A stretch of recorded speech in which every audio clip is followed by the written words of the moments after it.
Bonjour à toutes, on se retrouve aujourd'hui pour la vidéo qui va retracer les points techniques du pantalon Marelle. Marelle est un pantalon déclinable en short dans lequel votre enfant sera à l'aise grâce à sa ceinture élastiquée au dos. C'est un modèle versatile qui se portera aussi bien avec des baskets pour courir dans la cour de récréation qu'avec de jolies ballerines. Vous êtes libre de réaliser ou non les cœurs sur les poches arrière, un petit détail simple à coudre qui ajoute une touche de mignonnerie au modèle.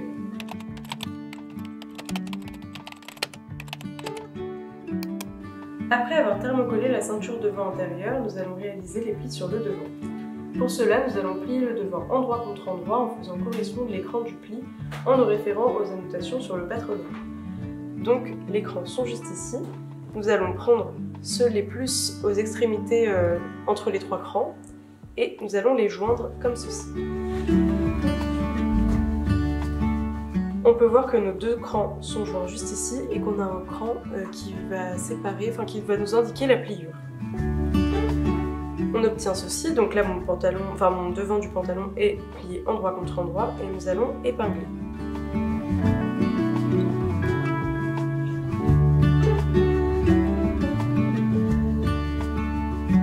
Ensuite, nous allons coudre sur une hauteur de 4 cm pour réaliser le pli. Donc, ce que je vous conseille, c'est qu'à l'aide d'une craie ou alors d'un stylo effaçable à la vapeur, on va venir tracer là où nous allons coudre. Donc, on se base sur le cran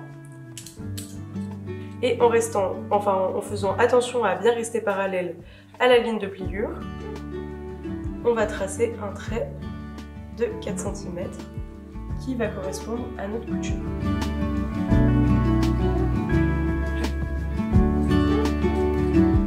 Comme ceci.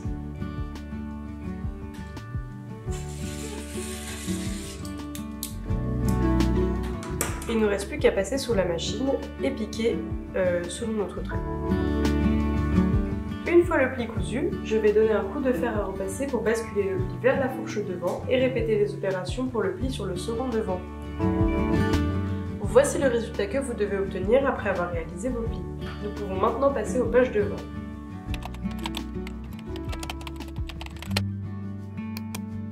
J'ai d'abord surfilé le côté en diagonale et qui n'a pas de cran de mon empiècement poche devant. Je vais venir le plaquer sur mon fond de poche devant. Donc, je vais positionner l'envers de mon empiècement poche devant sur l'endroit de mon fond de poche devant. Comme ceci. Donc, en suivant la forme, il y a l'angle et en m'aidant des crans. Je vais ensuite venir épingler le long du surjet.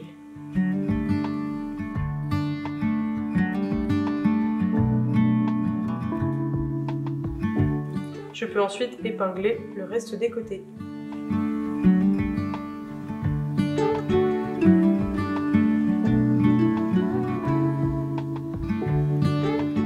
Voilà, une fois que mon empiècement est bien positionné sur mon fond de poche, je vais pouvoir piquer tout le tour de l'empiècement à 5 mm du bord. Maintenant que mon empiècement poche devant est bien plaqué sur ma poche devant, je vais pouvoir plier ma poche devant endroit contre endroit. Donc sur le patronnage, vous avez un repère avec une ligne pliée ici, donc entre ce cran-ci et celui-ci. Donc vous allez simplement venir plier sur cette ligne invisible et marquer le pli au fer. Pour fermer le fond de poche, nous allons faire une couture à 1 cm du bord le long de la courbe et surjeter cet assemblage. Une fois mon fond de poche assemblé et surjeté, je vais pouvoir assembler ma poche devant à mon devant. Donc je prends ma poche et je prends le côté en biais que je vais venir épingler sur le côté en biais de mon devant, endroit contre endroit, donc la partie en doublure. Ma poche se retrouve dans ce sens et je vais venir ouvrir un petit peu la poche pour pouvoir faciliter l'épinglage. Je fais bien correspondre l'écran.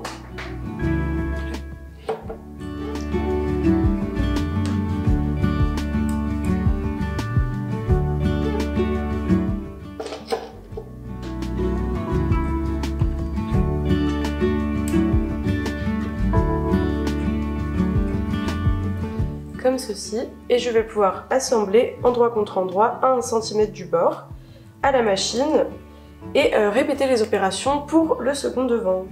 Et voilà, ma poche est assemblée à mon devant, donc j'ai aussi réalisé la sous-piqûre en parallèle.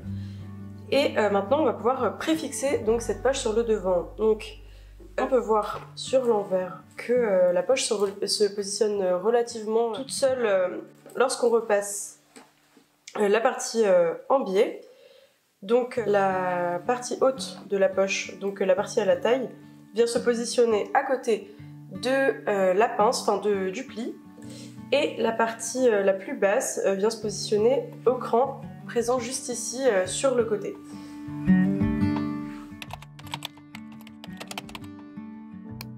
Vous avez fini de préparer vos deux devants, donc on va les laisser de côté et on va passer à une étape plus minutieuse car on va dessiner le cœur sur les poches. Donc pour dessiner le cœur sur les poches dos, on va prendre le gabarit qu'on a décalqué tout à l'heure et on va faire des petits trous dedans. Ça va nous servir à pouvoir reporter la forme sur notre tissu. Donc on prend notre poche et on va positionner notre gabarit dessus. Donc on épingle bien.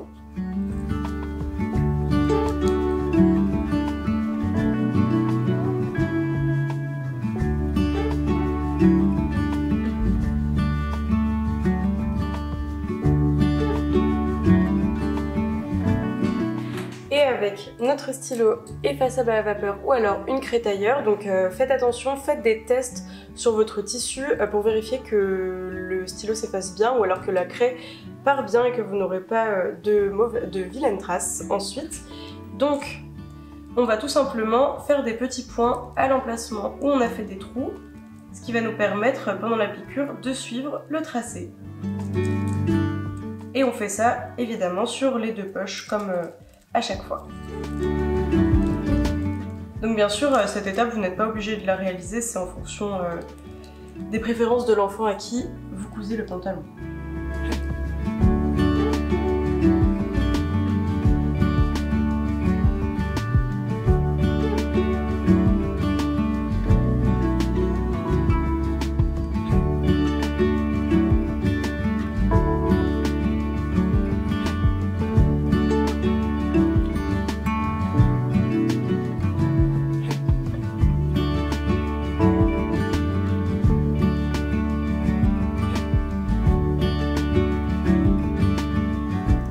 Et voilà, notre dessin est reporté, donc on va pouvoir passer sous la machine.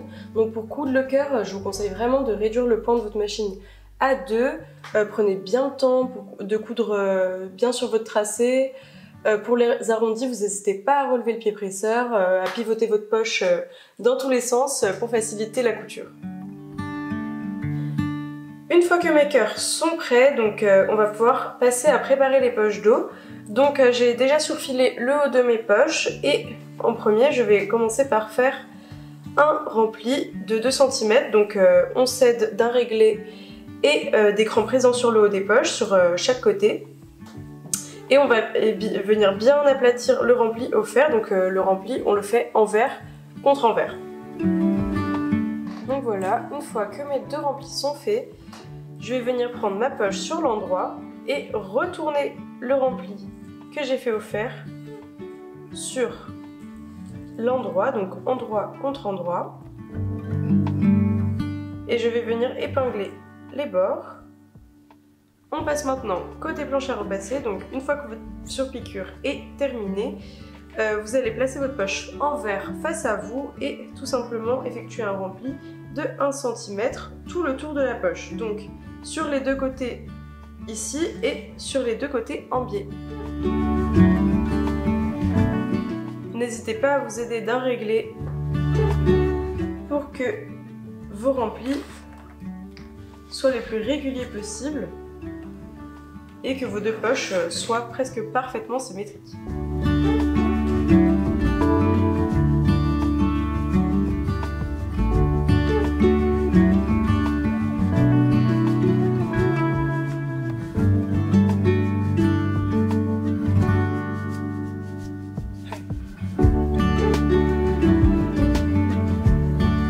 Voici ce que vous devez obtenir et répétez ces opérations pour la seconde poche.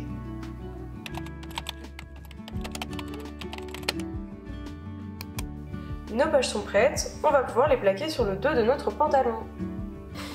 J'ai commencé par reporter les pointages présents sur mon patronage sur mes deux dos et je vais venir positionner une de mes poches dos sur un de mes dos. Donc le haut des poches se situe sur les deux croix, enfin sur les deux pointages du haut plutôt. Je vais venir les épingler.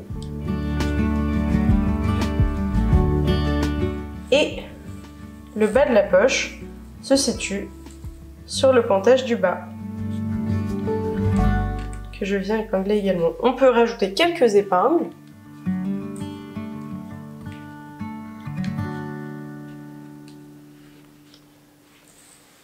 Et on vient surpiquer tout le tour de la poche, sauf évidemment le haut de la poche pour laisser une ouverture, à 2 mm du bord.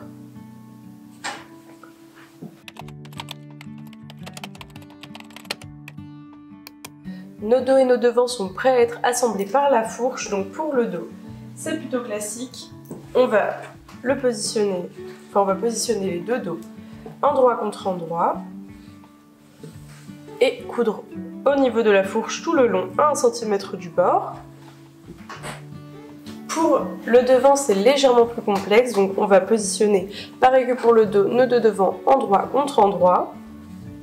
Et on va pareil venir coudre tout le long de la fourche, mais en suivant bien la forme de la fausse braguette. Donc on n'hésite pas à retracer les valeurs de couture au niveau de ce petit angle, afin de savoir où laisser son aiguille enfoncée lors de la couture.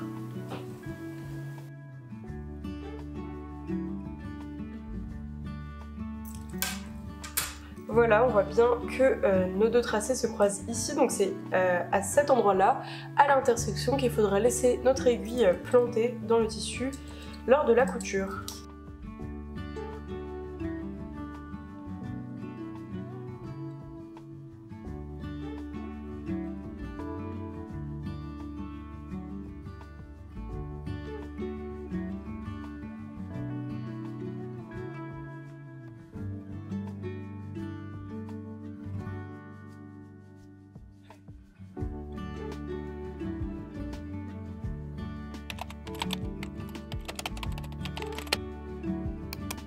Passons maintenant à la braguette. Donc on va former la fausse braguette. Donc pour cela, j'ai bien sûr assemblé ma fourche devant et j'ai repassé mes valeurs de couture du côté gauche au porté comme indiqué dans le tutoriel. Et maintenant, je vais venir superposer mes crans A. Donc les crans A, ce sont les crans situés à quelques centimètres de la couture de la fourche, juste ici. Donc je vais venir les superposer. Et je vais basculer mon parement, donc le petit morceau de tissu qui reste sur l'envers du pantalon. Donc je vais basculer ce parement du côté gauche au porté. Donc comme ceci. Je peux épingler.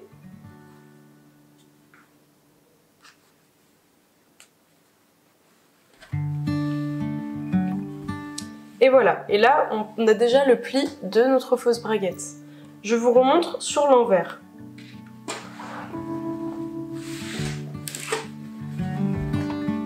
Donc voilà comment on se positionne sur l'envers. Donc j'ai toujours mes crans A que je viens superposer et mon parement que je viens basculer du côté gauche au porté. Et j'épingle.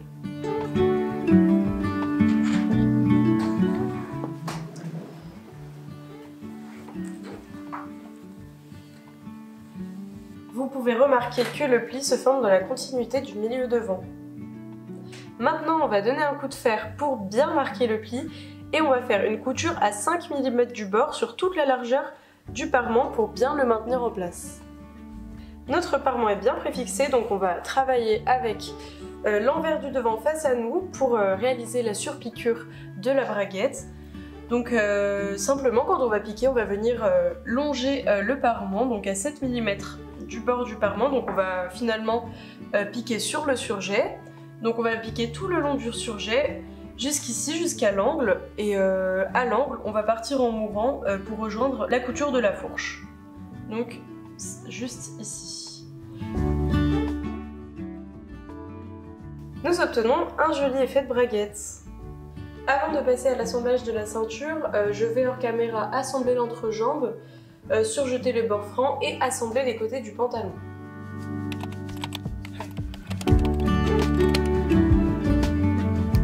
Après avoir assemblé l'entrejambe et les côtés du pantalon, on peut voir que le pantalon prend déjà bien forme et on va passer à l'assemblage de la ceinture devant. On va venir positionner notre ceinture devant extérieure, donc celle qui n'est pas thermocollée, avec notre ceinture devant intérieure, donc celle qui est thermocollée endroit contre endroit, et on va coudre à 1 cm du bord le long du haut de la ceinture. J'ai assemblé ma ceinture devant et je l'ai sous-piquée. Maintenant on va pouvoir l'assembler avec la ceinture dos, donc pour cela je prends ma ceinture dos et je vais positionner les côtés de ma ceinture devant contre les côtés de ma ceinture dos, endroit contre endroit, et je vais épingler. Donc on fait attention à bien faire correspondre la couture de la ceinture devant avec le cran du côté de la ceinture dos. J'épingle bien et je fais la même chose pour le second côté.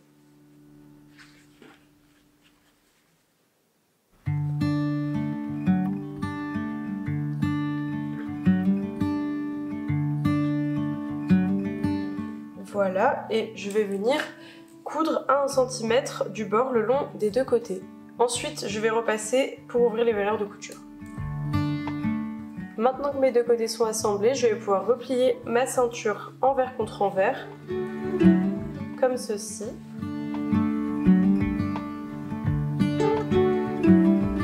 Sur tout le tour de la ceinture.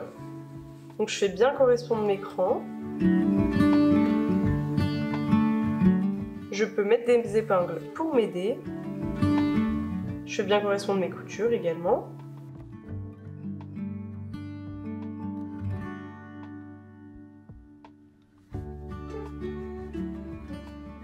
Comme ceci. Et je vais donner un coup de fer pour bien aplatir le pli.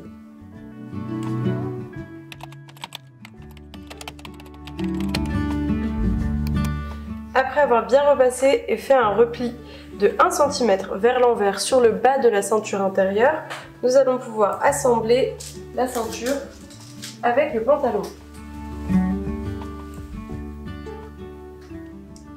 On va positionner l'endroit de la ceinture extérieure contre l'endroit du pantalon, donc au niveau de la taille, en faisant bien correspondre les coutures et l'écran.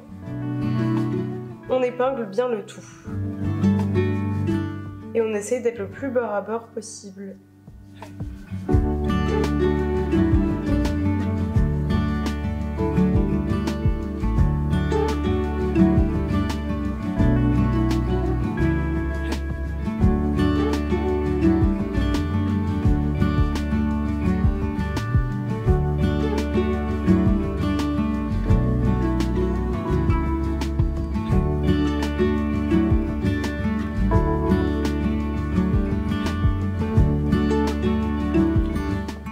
J'ai bien tout épinglé, je vais pouvoir coudre tout le tour de la ceinture à 1 cm du bord. Je vais donner un bon coup de fer pour coucher mes valeurs de couture vers ma ceinture et obtenir une jolie finition.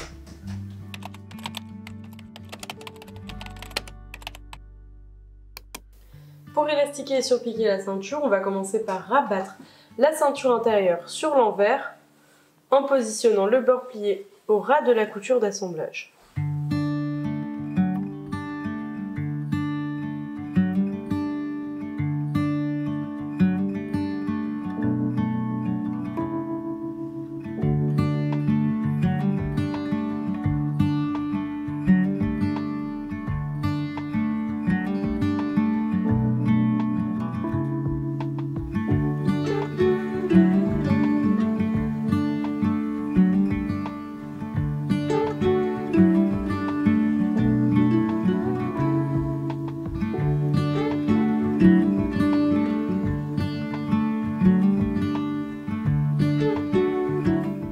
Surpiquer uniquement la ceinture dos dans un premier temps. Donc on va commencer notre surpiqûre dans le sillon d'une des coutures côté et on la termine dans le sillon de la seconde couture côté. On fait attention à bien piquer toutes les épaisseurs et à bien rentrer les marges de couture dans la ceinture. C'est le moment d'insérer mon élastique dans ma coulisse créée au dos. Donc pour cela, je prends la longueur d'élastique préconisée dans le tutoriel pour ma taille, que j'accroche à une épingle à nourrice.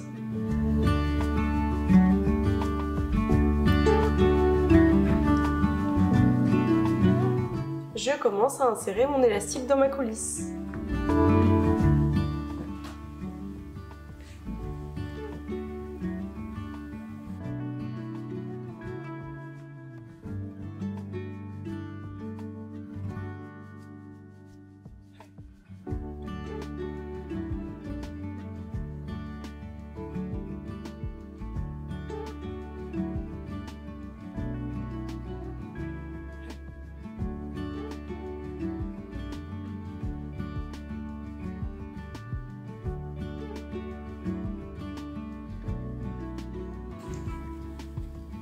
Lorsqu'il ne me reste plus qu'un centimètre qui dépasse de ma coulisse, je vais effectuer une piqûre au point triple dans le sillon pour maintenir l'élastique en place. Je peux ensuite finir d'insérer mon élastique.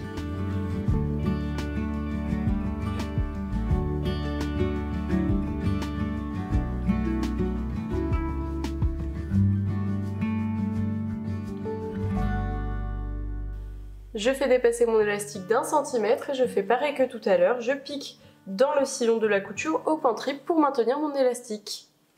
Votre taille de pantalon est maintenant bien élastiquée. Pour terminer avec la ceinture, vous allez finir la surpiqûre que vous aviez commencé tout à l'heure en reprenant la couture dans le sillon de la couture côté et en la terminant dans le sillon de l'autre couture. Pareil que tout à l'heure, vous surpiquez bien à 2 mm du bord, vous faites attention à prendre toutes les épaisseurs ensemble et à ne pas faire sortir les marges de couture de l'autre côté de la ceinture.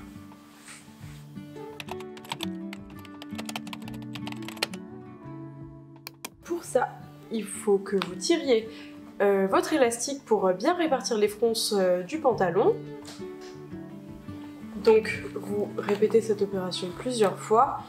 Et quand les fronces sont assez réparties, vous allez diviser la longueur de votre ceinture dos en 4. Donc moi je fais ça à l'aide d'épingles.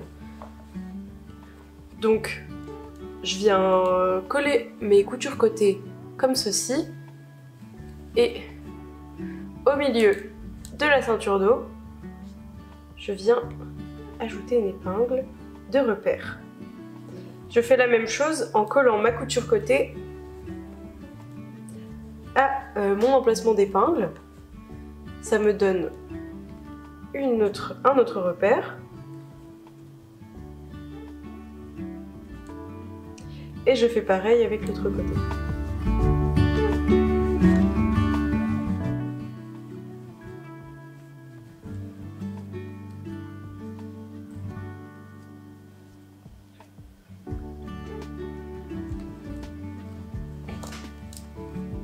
J'obtiens alors 4 parties égales.